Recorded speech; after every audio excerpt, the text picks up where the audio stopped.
I'll just give a minute. Let's see people still joining.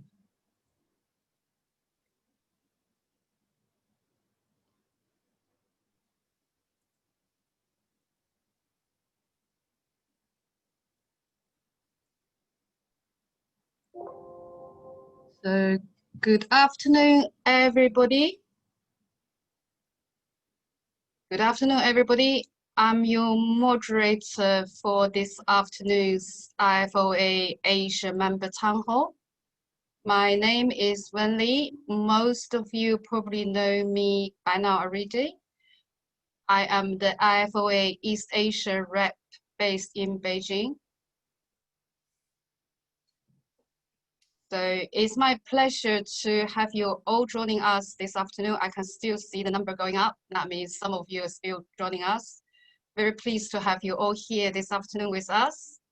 So you will have the chance today to virtually meet our president and the CEO and to hear from them about various topics, including international strategy, especially in China and East Asia, new CPD requirements, and IFoA's reaction to the COVID-19 in the recent months. So at the end of the presentation, there will be a Q&A session for you to ask them questions.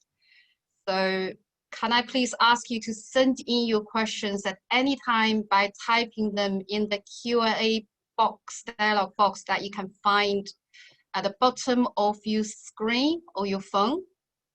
But please be noted that your questions may or may not be asked depending on how many questions that we receive and how relevant they are to the presentations.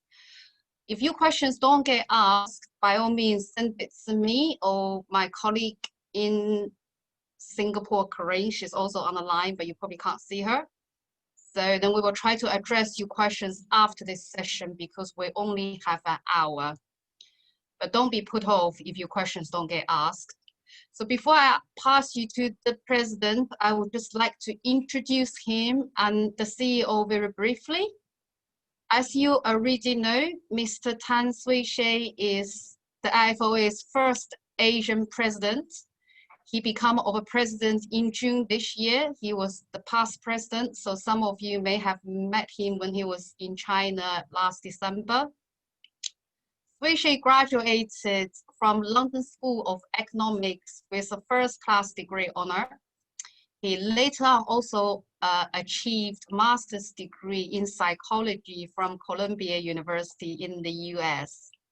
He's worked in the UK and Southeast Asia throughout his career.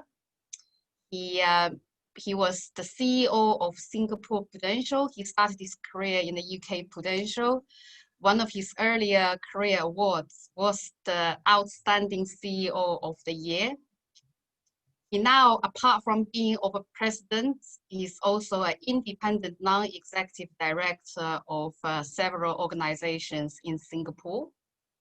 So he's still very active in the insurance industry.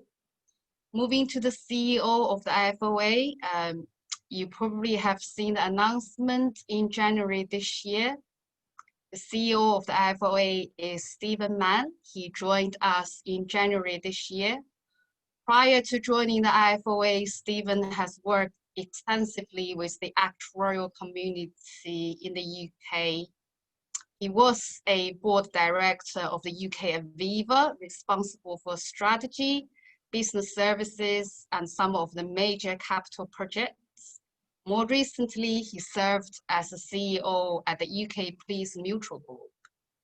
Stephen originally qualified as a lawyer.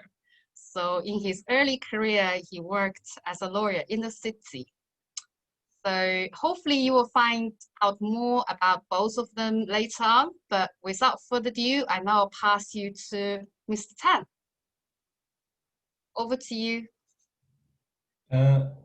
Thank you. You can hear me well, Wen Li? I can hear you perfectly. I'm very pleased to be with all of you. Many of you know me well in Singapore and Malaysia, less so from China. There are 350 who registered and about 200 have turned up.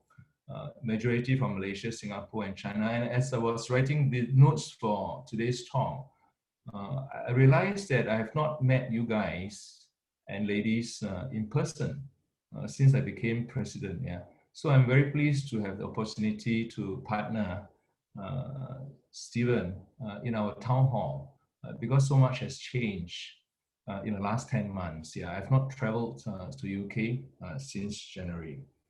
I have about 15 slides, but I'm going to also include some of the questions you have submitted to Wenli and Corinne, about 5 of the questions in the answer. So it will take maybe about 20 minutes or 25 minutes, and try to do that. And the way the team, Corinne and Wenli, have helped us organize this is really to tell you the story.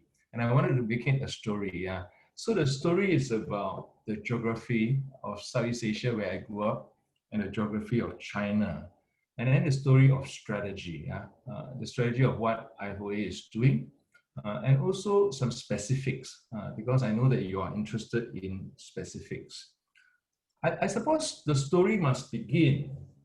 The story must begin some 30, 40 years ago, because Corinne and Mary will know I was amazed in 2017 when I rejoined the profession, because I was out of the profession in 1995 when I became a CEO, less active, about the progress that has been made since the year I qualified, 1984. I was the first amongst 3 of us qualified in the same year, Zainal and Govin, a Malay, a Chinese, and an Indian, 3 of us. And for the next 15 years, from 1984 to 2000, another 3 qualified, another 3. So there are only 6 or 7 who qualified in the first 15 years, but 3 happened to qualify in 1984. And the first 10 years of this decade, about 40 qualified in Southeast Asia. And then the next decade, 2010 to year 2020, about 100 qualified. And I was so pleased to see 20 Malaysians qualifying last year, and 16 of them I gave certificates to. I was just astounded, 20 actuaries in 1 year qualifying. But that is a result of the seeds planted many years ago.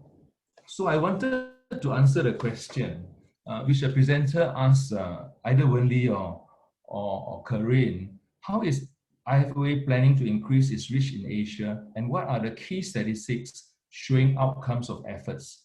Clearly, IFoA can bring more discipline, ethics, and professionalism in certain parts of Asia through training more actuaries to the highest standards it does. And I think we are doing that. Of course, the best time to plant a tree is 25 years ago, but the next best time is to plant the tree today. And that is what Stephen, Sarah Sim, and I resolved to do after the visit to China. China's progress, they have about 50 actuaries, is less dramatic, but nevertheless, it started late. But we agreed in the last 6 or 8 months, the emphasis on China to match the very successful Southeast Asia as we march forward. And that is a very big change in mindset.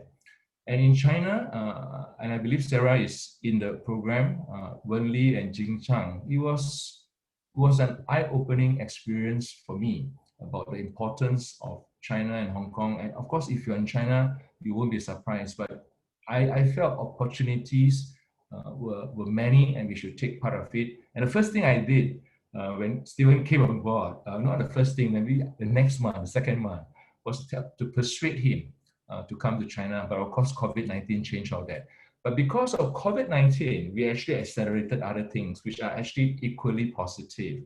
But the important thing is that China, I must also pay tribute to people who work on it. I think Chris Day-Kin was one of the past presidents who put in a lot of personal effort to make China where it is. Yeah. So a very important decision made in the last 6 months is the irrefutability of Greater China in our schemes of things. Southeast Asia has always been there, so I want to make that. So then I go to my next slides, yeah. And the things which I want to point to is that essentially we got about 1,000 fellows, British IFoA fellows operating in Asia, and that is a dramatic change, yeah. But these are actuaries, about 350 in China, which includes Hong Kong, and 450 in Southeast Asia, which include Thailand, Indonesia, Philippines, and so on. And the growth is steady. But the important thing is that we must continue to plant the seeds, and that's what we do. And how are we planting the seeds? Yeah, I think one of the dramatic consequence of COVID-19 is the way we have to respond as individuals, as organization, as a profession. I was very impressed, and I mentioned it in my presidential address, that Stephen and his team responded remarkably impressively by putting our hall exams online in April, and also very successfully in an open book type environment in September, and the response has been good. And that would be part of our life in the future of moving online. As far as I'm concerned, that acceleration is obvious. There are always issues of plagiarization, collusion, or false identity, but all those can be resolved digitally. We are in the right side of history. Yeah, so I'm very proud of that because it is consistent with the spirit and the strategy of VSMD. The Asian seminar, which Corinne and Sean, Deegan, and Amanda put in a lot of effort to be a showcase in Malaysia and Singapore the week after my installation in London, did not take place. But we did well. We did well to put a seminar online. But there are also lessons we can learn. We could be smarter in positioning in terms of more imaginative with our marketing and all that. But those lessons are good for the future.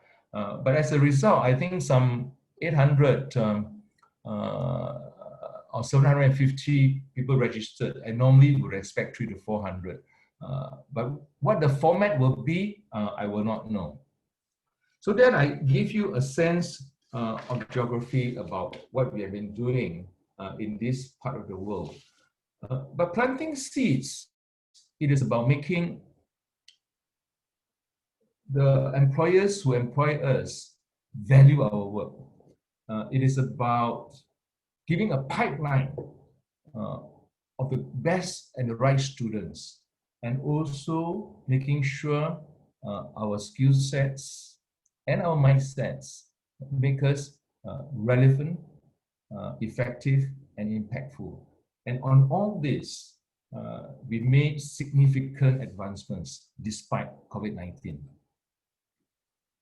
Stephen spent, I'm not sure how many hours, talking to about 50 to 60 employers, Great Eastern, AIA, and many of them in Asia, Munich Re, Ping An, Tokyo Marine, Mountain Creek, actuarial partners in Asia, because he wants to understand, the first thing he wanted to do, he wanted to understand how we are seen in the place of our work and how we can make ourselves more valuable. That surely must be very important to all of us. And I know both Corinne and Wenli, along with Clifford, work very hard to establish the pipeline of students we need. And in the last 12 months, we have signed up Fudan, I was there, and also Fudan and also Mahindra in Bangkok. And one other name from China, I can't remember, but we should sign up in the last 12 months. Yeah. So with that, just have a look at my time to see how am I doing for time. I'm doing quite well. Okay. So I don't really want to repeat what I've said in the presidential address. Yeah. But I do want to give you something specific, because I know that many of my Singaporean and Malaysian friends, you are interested that we don't want more talk, we want something specific. We agreed that we will have a banking fellowship, fellowship in banking in 2022. Yeah, we agreed that we will have a certificate in climate science, climate change, as we have a certificate in data science, which is now rolling in a second cohort and going to a third cohort. Very well received. We also agreed on a program called Project Moonshot. Yeah, it's going to about how we are going to introduce increasingly new content within our existing syllabus and bring VSMD alive. But today is not the day for us to go into that, because it is a whole set of presentations. But I wanted to tell you about a specific, yeah. And we are very excited by the progress we have made. And there's a lot of work to be done, yeah. Next, I come to a more important point about VSMD, about VND, and that plays into the space of the repositioning and the reinventing of the profession. And in that process, I'm going to answer 4 questions which have been put to Wenli and Corinne concerning the challenge of technology and the importance of judgment, about how do we use AI and machine learning, and about my view about insurance technology in China, and lastly about how actuaries contribute to climate science, yeah, and climate change. I think the most important thing for us to realize that is our DNA, that we are people who enjoy mathematics and are good in mathematics. Because if you don't have that, I think it's hard to be in this space. But we want to work in practical settings, in organizations, where our skills can add value. And by definition, we want to be relevant, we want to be influential and impactful. None of us, and certainly I have not met anyone, unless their father happens to be working in an insurance company, who says their ambition at the age of 17 is to work at an insurance company or pension scheme. I've not met anyone at the age of 17 and 18, because it's not the most glamorous places to work. But we do work there eventually, because the value which actually creates are higher, so that and are protected, registered. But we all decided to be an actuary because of our love of mathematics, and we want to be a practical setting, and we want to have rewarding careers. Yeah. So if you think about it in these terms, we want to be relevant, influential, and impactful, definitely in our workplace, whether it's in an insurance company, in a pension fund, in investments, in fintech, in health ecosystems, or in a consultancy, or in a regulatory board. We want to be good in our work. And to be good in our work is actually applying the skills we have. But the skills we have are now being undermined or replaced by data science, machine learning, and AI. And therefore, we got to freshen our mathematical core by extending into data science, machine learning, and AI. And that is a non-negotiable. Now, that is what I call the primary axis. But you also realize that for us to be effective in acquiring skill sets and become value adding in a digital world, you got to have new mindsets. Yeah, because our old mindsets, or the quintessential mindsets, is about accuracy, cautiousness, reticence, and consistency are very important as we do our mathematics and do our financial condition report and our pricing, and that is still going to be important. But the skills and mindsets required for us to thrive in the digital revolution and the 4th industrial revolution, as well as in the world of uncertainty and new domains like the pandemic and the COVID-19 and climate shocks, requires us to have imagination, courage, judgment, and adaptability, and a learning mindset.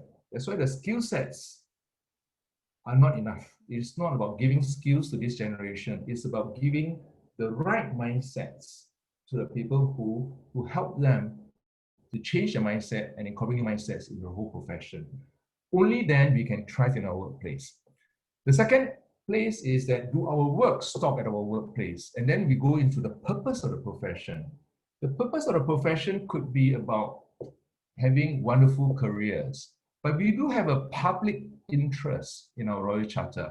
Public interest means that as a profession, we care more than just for ourselves. And what is our public interest?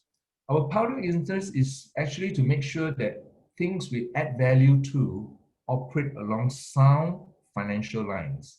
And above all, we are risk professionals. So if we are risk professionals, by definition, our modeling, our advice has to rest on systems which are sustainable. And in the last 5 years, climate risk, income inequality has undergone tremendous shocks, and pandemic COVID-19 have unmasked it. And it creates us a great opportunity for us to claim the space. Actuaries are individuals who make a difference in the industry. In other words, it is not just about our risk models, it is about incorporating climate risk into our thinking. It is not just about doing our work well because the regulators say that we must price it in a certain way. Although the pricing it does, or the products we design, which pass all the regulatory tests, has very unintended consequences for our customers. So at one hand, we got to be accurate and cautious and doing our work. On the other hand, our public interests require us to help create more sustainable systems, because otherwise we become ineffective risk professionals. So on that two front, we have to modernize our skill set mindsets so that we are better in the workplace. But on the other hand, on the second hand, is to get our mindsets and skill sets so that we can be impactful in the industry and the society we work in. Technology, so in many ways, the application on the specifics, whether it's climate science, on AI, or insurance technology, you really need to have an innovative mindset, and that has to come with curiosity and imagination. It is not something which comes with mathematics on its own. It's about curiosity, and it's about joining the dots. And we had great conversations with a panel of experts, Moonshot committee, involving educators and university professors about this. And our new syllabus will be anchored on that. So I mentioned about quintessential values, which I think Frank Reddington was very skillful in grouping these together, because it displays our emphasis on that. And we do not have to be like this. We need to have greater diversity of values, which I've made my case in the presidential address. I'm drawing to a close now, but I want to tell you that it is not about strategy. Strategy is very important. It tells us where we go, but it's also about ourselves, our culture. Culture, as in culture of the profession, there's you and me in our workplace, in Prudential, in CXA, in AXA, but also the culture of IFoA. Yeah. So I want to show you next slide, which I thought about this morning. We can tell you many things about the strategy, and USMD is a big component, so it's serving our members well, as well as the international strategy with great emphasis to China, Southeast Asia, and India, and also other parts of the world. But a lot of it will depend on how we execute as a team. Yeah, and that team on a full-time basis is led by Stephen, plus the volunteers like me, like Luis, John, and the senior volunteers. How we do work together to deliver the proposition for the membership. And many of the issues I raised in the presidential address has to do with our governance. Yeah. because I feel that IFoA can be more responsive, can be more member-centric in all our deliberations. And the more I reflected on it, it actually arises out of the culture of the profession, yeah? That is us. Because we wanted things to be consistent, we want things to be cautious, we want things to be accurate. So we design very elaborate governance and systems to make sure there's that. And that has served us well. But the world is no longer the stable world we live in. Digital and the fourth industrial revolution requires us to have changed mindsets. But COVID-19 and the shock of COVID-19 propelled us to do online exams within 6 weeks. 6 weeks or 4 weeks or 8 weeks, it doesn't matter. It was record time, which we couldn't have agreed in our own governance system. There is a collective will in a leadership team that we are not going to go back to the old ways, but to go forward. And that requires us to be clear of what this profession is about, the quintessential values, but creating diversity and space for the new values. And that will make our governance lighter. And that will allow Stephen and his team to do things differently in service of our profession. And I know that the team is embarking on a very important journey, which all of us are part of, a journey of cultural transformation. And that is not a trivial point. It's a very significant point. So I'm terribly excited about where we are, and also rather pleased that I could do this in 23 minutes as I close my session. So I'm very happy to talk to you. I'm going to pass to Stephen. I'm going to stop sharing, and if there are questions unanswered, you can ask later on. So with that, I pass to Stephen. Thank you, Suee Chieh. And firstly, may I say how delighted I am to be able to speak to you this afternoon. I'm also delighted to be sharing the platform with Suee Chieh. If you look at the key essence of the slides that he shared with you, he talks very passionately about the need to transform the actuarial profession. And that was one of the reasons I joined IFoA, to play my part in trying to move that forward. So what I've got just a handful of slides that I want to talk to. Some early reflections from just my first 10 months at IFoA, and then with a few elements that we're focusing on at the moment that hopefully will give you an indication that we're making good progress against the targets that we've set ourselves. So, Kate, if you could just flick us on to the next slide, please. So I joined IFoA in January. As Suee Chieh had said, I had planned to be able to see some of you in April. I had quite an extensive China and Southeast Asian tour scheduled. Sadly, that's not been possible. I hope it won't be too long before I get to see many of you. But part of my induction, and one thing I was really keen to understand was what our actuaries are saying to us, and in particular, and as Suee Chieh referred earlier, what a lot of the key employers who employ many of our members are saying about IFoA and the future of the profession. And I think that was very illuminating in the sense that, particularly in Southeast Asia and China, recognition that although there are many different business models, there are many different market pressures, markets are often at different stages of their development, the role and importance of actuaries is unchanged. But a recognition that the world around us and the world for these businesses is changing very, very rapidly.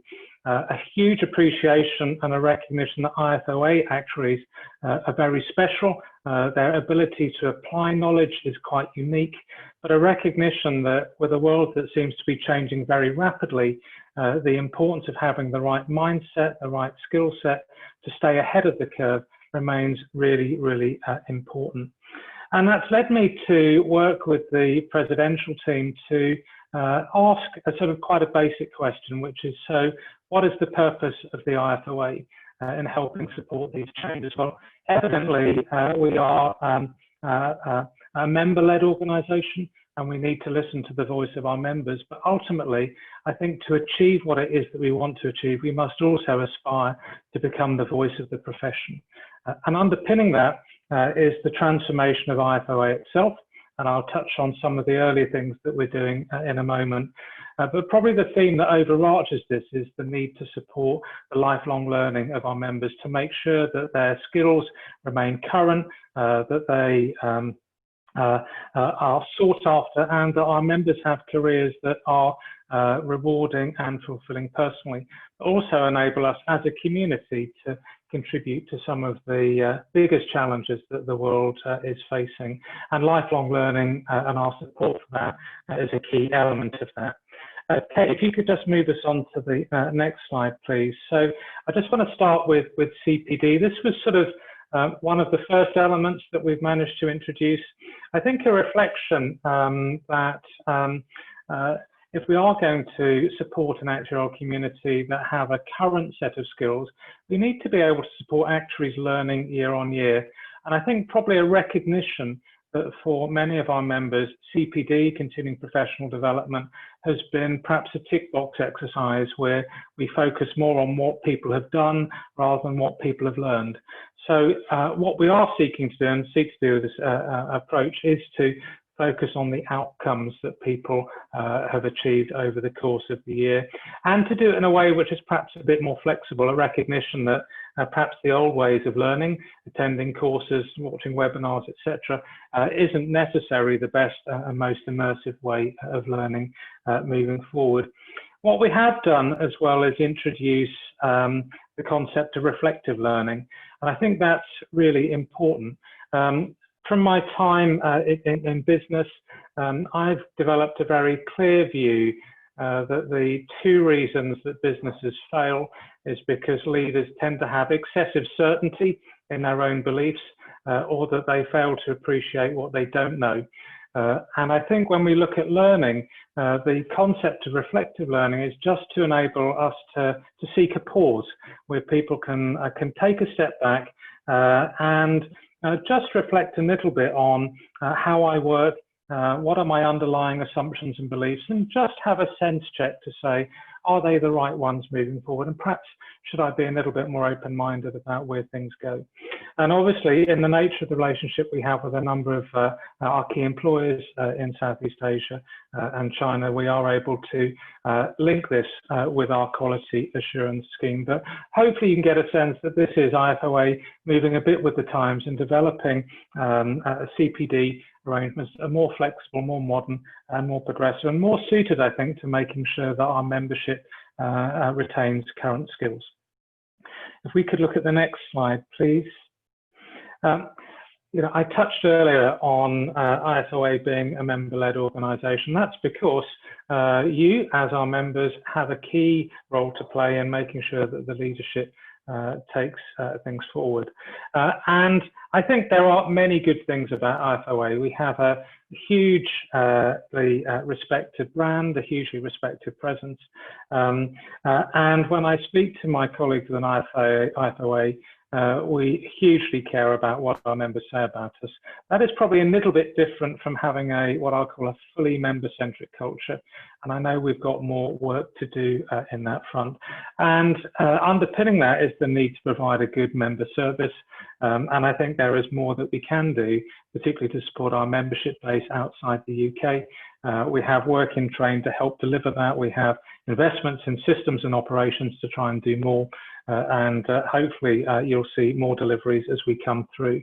Ultimately, if we create a vibrant community of IFoA colleagues, volunteers, and our membership, I think we'll be unstoppable. And when I see that work well, I think it is absolutely fantastic.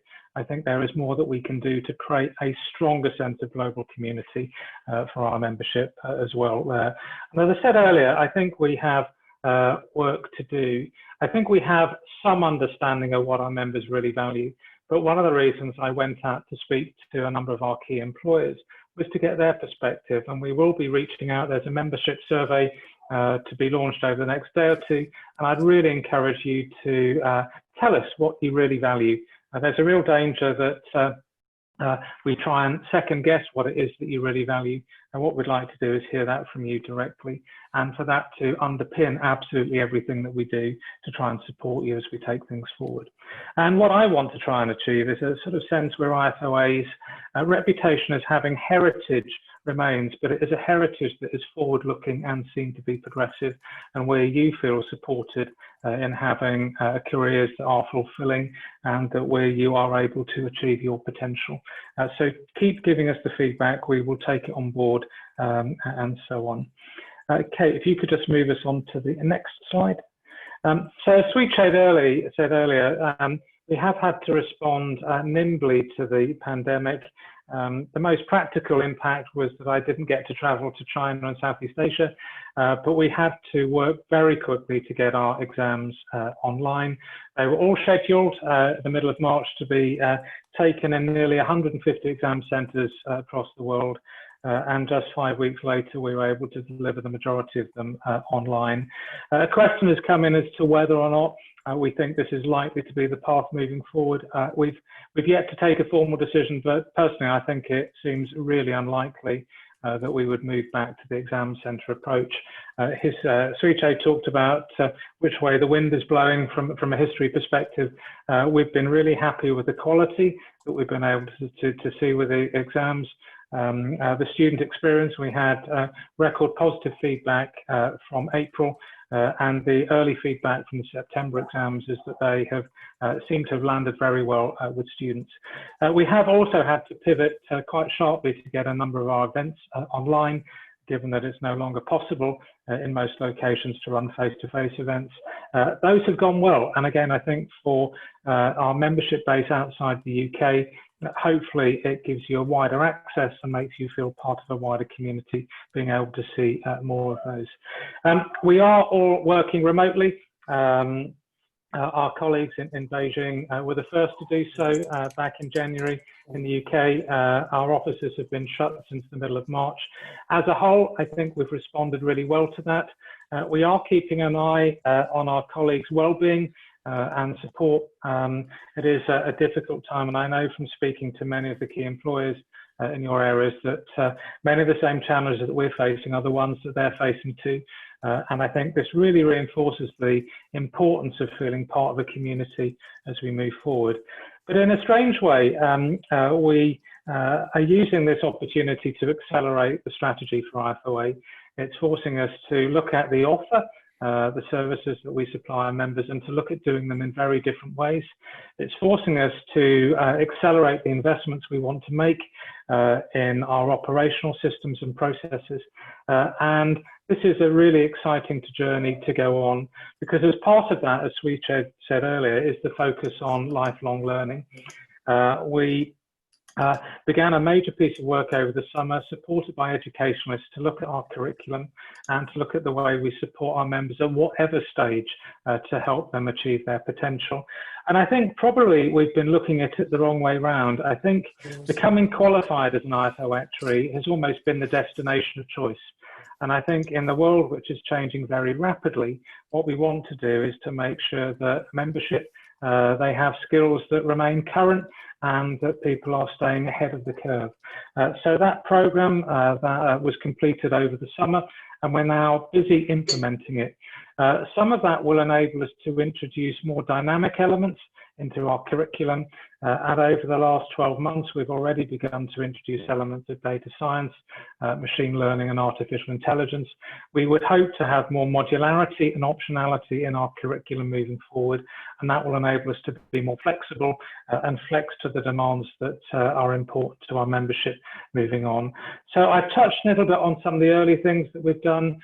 We have an ambitious plan in train, and Suee and the leadership team have huge ambitions for IFoA moving forward, and I'm really looking forward to playing a part in helping those get delivered over the next 2 to 3 years.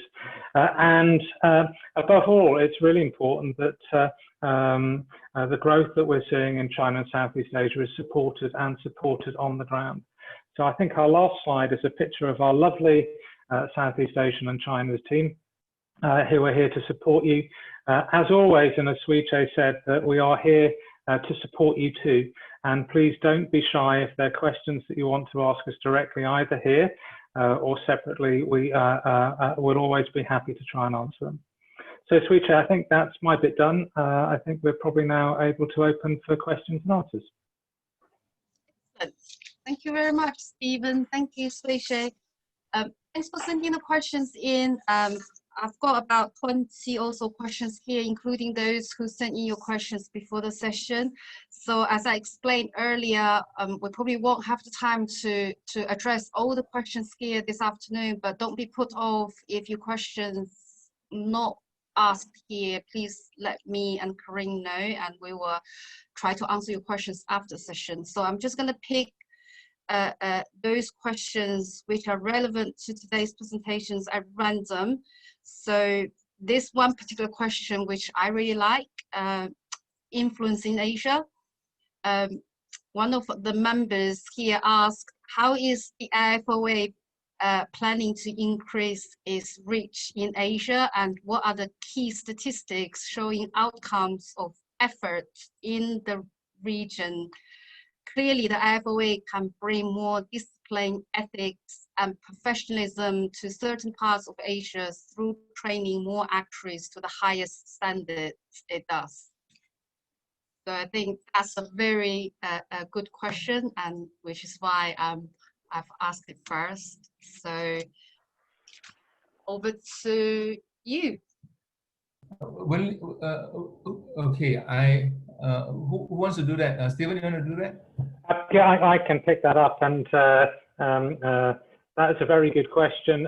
It's actually quite a hard question to try and answer. I think in recent years we've developed more support on the ground for China and Southeast Asia. But actually, I think I should probably just take a step back and say, so what is our strategy? We have a market development board that has been looking at the role that IFoA should play in supporting our members worldwide. And we do see Southeast Asia and China as areas where our membership is growing, and you'll have seen that from the statistics that Chieh shared. And we then have some questions now in terms of how can we support that and see that developed. So a couple of things to call out. One will be further on the ground support, which we've touched on. We recognise that we've made good progress with universities, but I think there is much more that we can be doing.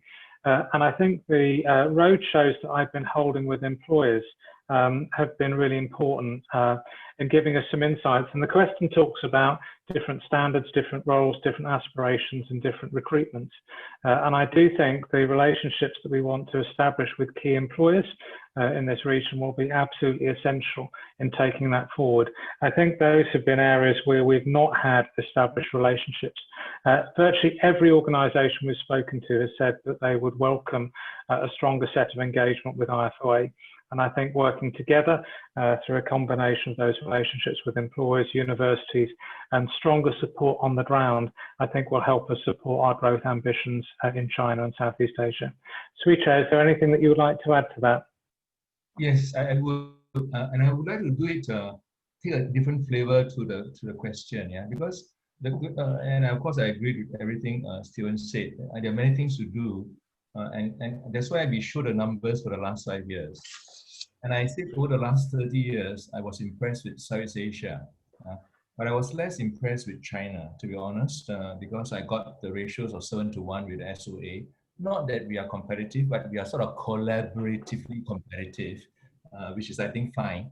But I think that we could up our game. I know that Wenli is Italy agreeing with me, so we've got to do that. But the question has a different feel to it. Yeah? So there's a numbers thing which we need to do.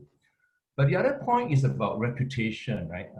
Discipline, ethics, and professionalism. I'm not sure I want to talk too much about discipline, but I want to talk about our reputation and professionalism. I think all of us are quite proud. I know Stephen is here and Sarah, but we're quite proud to be fellows of the IFoA. It does have a powerful brand, even in China. The people who qualify do criticize about difficulty, but once they qualify, they say that ours is better than the others, yeah, which I sort of agree, but let's just not get into that too much. The issue is that we are in Asia and we were attracted to the brand. And that brand is born out of the past, its governance, its intellectual leadership, its professionalism of doing things properly. That's why it has a brand. And we got to preserve that. But there's something else which we need to do very imaginatively. That brand has also some downside in terms of adapting to the new world, being too cautious in certain roles. And that is the subtle part. We need actuaries who are very good in the reserve roles doing what they do. But we also need actuaries who can thrive in the digital world and who can bring us along into the imaginative roles into health ecosystem to solve problems of our time, which is not in our traditional roles. And that will really unleash our reputation. So we rest on a base which is sound, solid, but we must have a capability to reinvent ourselves. And it's not coming from me, it's coming from Reddington, it's coming from Chris Dakin, coming from Peter Clark, the late Peter Clark from Jerry Guilford. There is a part of us which can let it grow. And I think that part is actually quite strong in Asia. So how can we do together and transform the brand of IFoA? And that is very powerful. And if we are going to be good in our work, but also good in some of the social impact issues of our time. Yeah, and I think this is a really exciting part for us. And our numbers will follow. I don't think we do try to go and increase numbers per se. We do all the right things, and I think the numbers will follow. But we got to plant the seeds. Yeah, and it's never too late to plant the seeds. Thank you both. I've got another very interesting question here, which is close to my heart as well. So I'm gonna pick this question and ask, how can actuaries contribute towards solving the challenge of climate change? I don't know who wants to answer this first. I could have a go at that because there is about technical roles, and the other one is about advocacy. And Luis, who is a member of the presidential team, has been advocating climate risk as a key risk factor, as important as interest rate, as mortality, and the council has embraced it. And I would say that if she presented that report 3 years ago, there will be more resistance to it because the zeitgeist has changed, the mood has changed. The Bank of England, as well as the financial regulators, are calling out that we should identify. In fact, MAS yesterday called out climate risk is an explicit factor. So in our technical work, it's going to be important. But that has been said by the more progressive actuaries for the last 3 to 5 years. The measurement of the killing index and all that. So there's but on the wider front, there are many initiatives going on in terms of carbonization, in terms of investment, asset allocation, in terms of risk models. So we are all at the intersection. The key issue is that, are we going to be a rule taker? The pensions regulators say you must do it, therefore you do it, or are we going to be thought leaders, saying that we should be caring about it? I think there is a bit of a shift that we should be putting our front foot forward to make sure that the paradigm we are resting on, where our risk models rest on, it's no point having our perfect risk models which calculate everything correctly, but we do not know is the real distribution of risk which is outside our models. Our models are very neoclassical, and so there is a debate raging on how do we navigate it. And I can't pretend that we have the answers, because it's very complex. It's a very systems problem. But the issue is that whether we have a role in contributing to the debate as risk professionals. Yeah. If you think of ourselves as mortality specialists, even today, if you think of yourself as mortality specialists, pandemics will come and disturb you. You are not going to stay linear in your work because everything changes with the pandemic coming in. Suddenly they got so many variables to worry about, and they don't have the data, but it will come out. Our techniques are still good. But there's something else which is an old attribute of the profession, maybe 30 or 40 years ago. I see many established actuaries in this audience, and their views will differ. We used to be able to exercise judgment. judgment.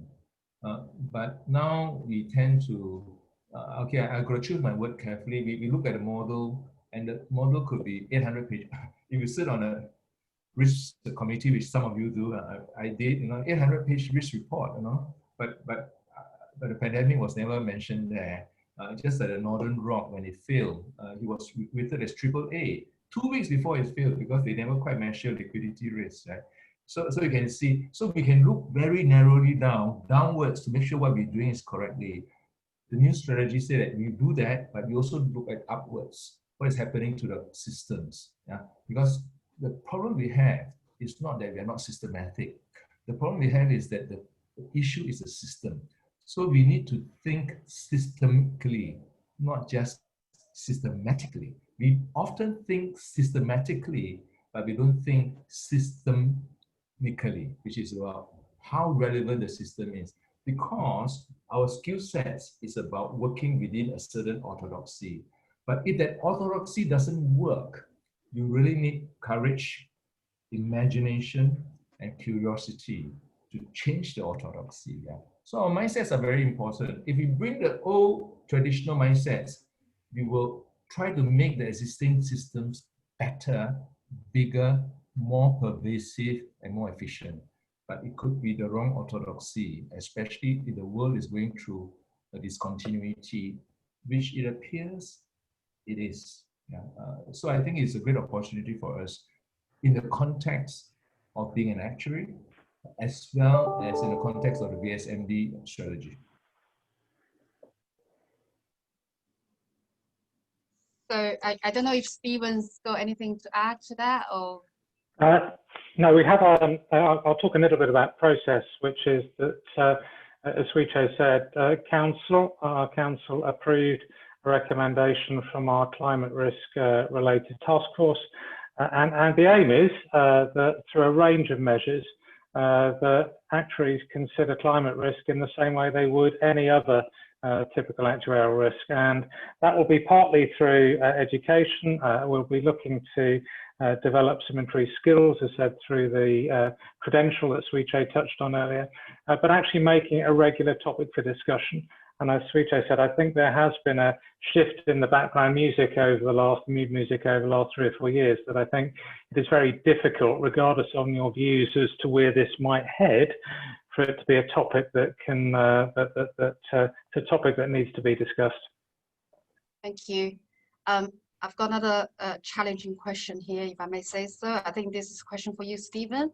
I'm sure a lot of members online want to ask the same question, which is, will IFoA reduce the subscription fees for 2020/2021 due to COVID-19 pandemic affecting both employees and employers? Yeah, no, thank you. When that's a really good question. And we do know that it has been a tough time for our members and employers. I think my long-term aspiration would be to see fee levels for members drift down a little bit. But I'd also be honest to say that's not going to be realistic for us to achieve for next year or probably the year after. And the reason for that, put quite simply, is that we are having to make investments in the business to deliver some of the service promises that I've touched on today. So moving exams online has required us to invest in the platform and some of the underlying capability there. And we are making quite material investments in our systems as well. So I'm hoping that when those are delivered, that we will then be able to have a look at what is the right level of fee. But it does, I think, pull into a much wider piece about this sort of member proposition I touched on earlier. I think fees are an important element of it, and what our members feel they get value for money for is really important, but it's not just about the money. As Chieh said earlier, it's a bit about the reputation, it's a bit about the cachet of feeling involved with IFoA, but it also is a little bit about how we show some leadership positions, how we demonstrate quality, how we just demonstrate professionalism, and how we demonstrate that we support our members throughout their careers. And I think that's very easy to say. What we've got to do is some really important work over the next 12 months of sort of pulling it together into a framework that feels integrated, so that when we ask our members, they're really clear on why they're a member of IFoA and what they value about it. And I think we've got work to do there, Wen. Agreed. Thank you very much for still sending in questions. So I'm just going to pick one question at random on my screen, which I think is very good. Either of you can answer. This is a very good question, I think. Great to hear about the move into further qualifications in banking, data science, climate change. One question I have been asked by my actual colleagues in the developing markets is the costs are quite high to do those exams, and some universities are actually offering the similar courses. So where IFoA consider cross-recognition. Do you want me to pick that one up, Chieh? Cross what? Subsidization? Cross-recognition. I think the member is asking whether we would actually recognize university courses because now at universities, they're teaching data science, climate change, and banking as well. So instead of doing a professional exams, will we actually consider recognizing more university courses? No, I think that we have a process for that. You must have correspondence with what we have in our thing because we don't want dilution. But we are very open to working with external institutions to make sure that they reach our certification. Say, for instance, data science is not created by our actuaries, it's created by Southampton Academy. But we do make sure that when we put our brand to it, we're happy to put our brand to it. Yeah. So I think not because the university had a data science degree, therefore we give them some units. I don't think we are in that space for a foreseeable future, not in a foreseeable future. Okay. Stephen, anything to add? Just a slight build, which is that the review of our curriculum does enable us to have more flexibility about working with others in the future. But as Chieh says, I think there'll always be two criteria we'll want to consider. One is standards. If our name is being attached to it, we'll want to be certain of the standards that are attached. But in the work that we are doing, we just want to also make sure that regardless of the topic, that it's tailored for actuaries. You know, some of these other things are very generic and can make it difficult for our actuaries to apply them in the world that they're in. So the Southampton data science credential is a really good example of, yes, it is led by Southampton, but it is tailored for actuaries. And I think that's another dimension that we just want to make sure that we play out. Our work in banking has the same element as well. I think something which is standalone and unconnected with an actuarial community, I think you could understand would be a bit cautious about introducing into our curriculum. Thank you very much. Thank you. I think we've coming to the end of today's session.